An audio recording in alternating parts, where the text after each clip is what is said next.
Hi, you guys. Welcome to another sleep challenge.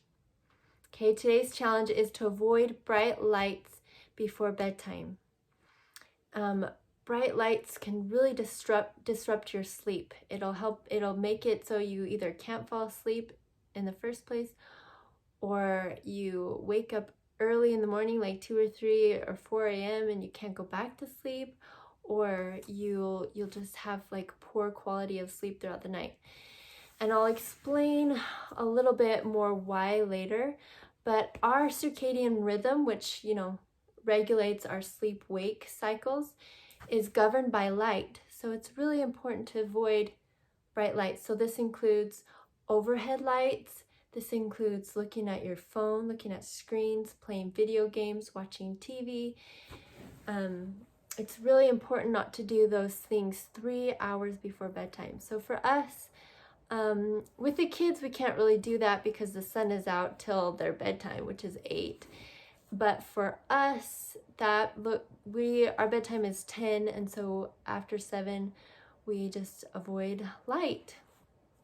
So what we do is after dinner, we love to go outside and play, and a lot of times we love to just stay out there till the sun goes down. Now that it's getting, to be summer, we can't do that because the kids go to bed before the sun goes down. But did you know that actually watching the sunset resets your system, resets your clock? So if you like to go watch the sunset, we really love to do that. But when we come inside, I only allow my kids to turn on lamps. So so the house is just kind of dim. And I will allow one overhead light over the sink so that, if there's a few extra dishes that we need to wash. Some hallway lights I'll allow to turn on. And we don't allow TV. So like if we want to watch a family show, we have to start it around 5. But I started doing this last winter. I started becoming really diligent about it because it was like around November, middle of November, because my kids were like psycho at night. They were crazy running around like it's like all of a sudden they got this second wind after the sun went down, right? Because the sun goes down early, like 5 or 6 in the winter. And so the sun would go down and be dark, and then we turn on the lights because who wants to eat in the dark? And then after dinner, the kids would just be like, whoa.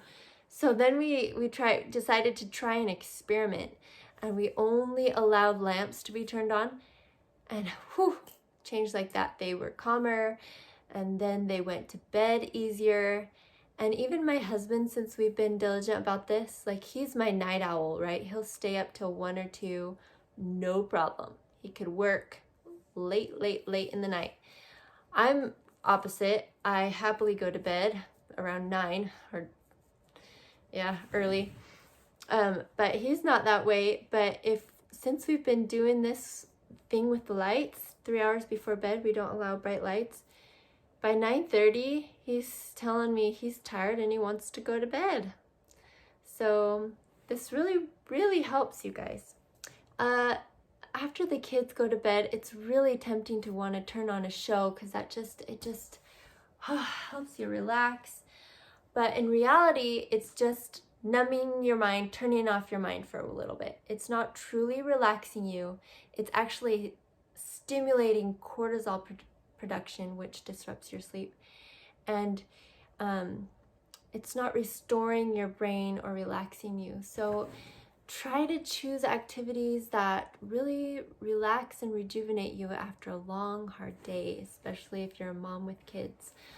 You could read a book.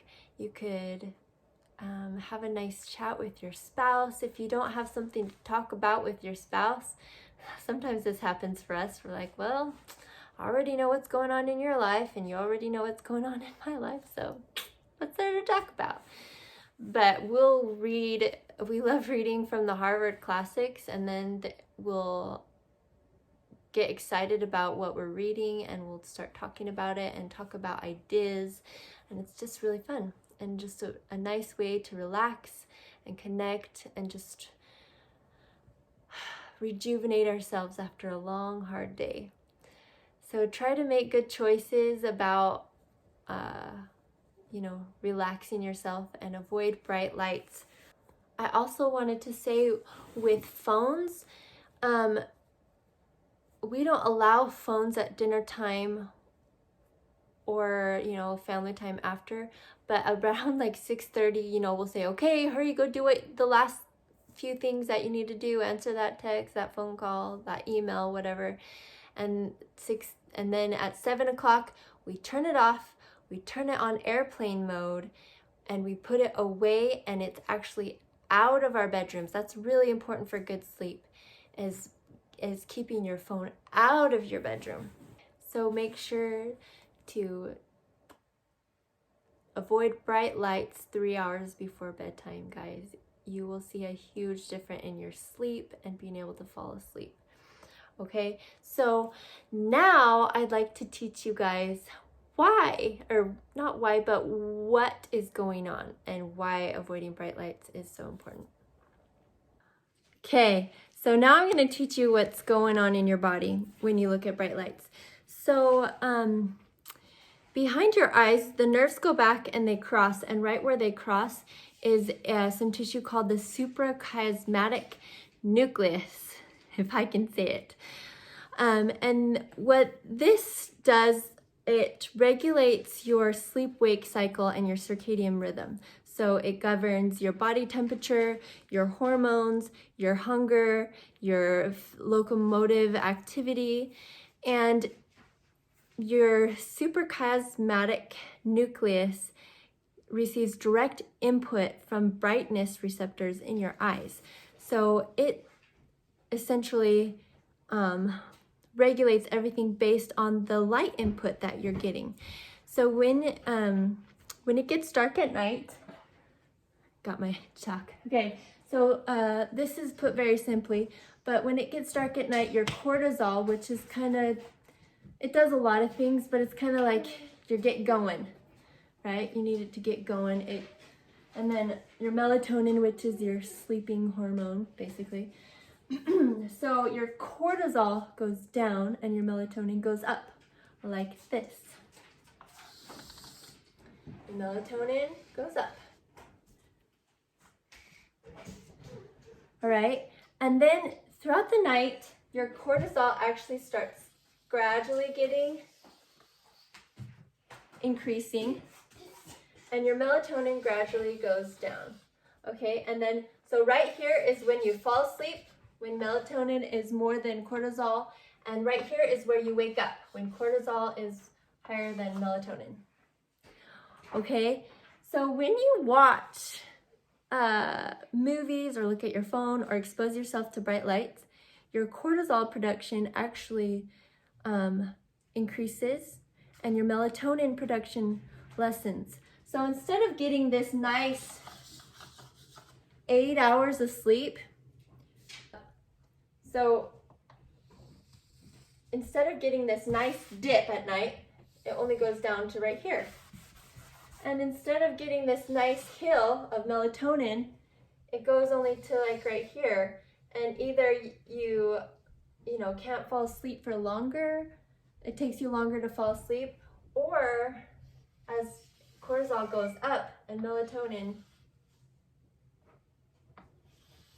goes down, instead of having all this sleep time that we had earlier, we have less time of this good situation for sleep, and we wake up at like 2 or 4, And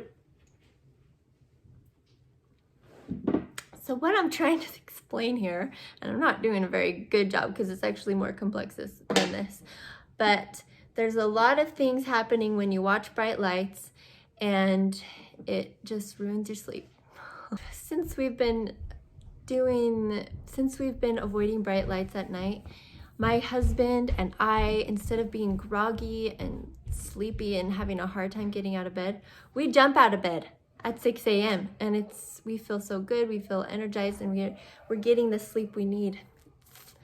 So give it a try, you won't regret it. Bye.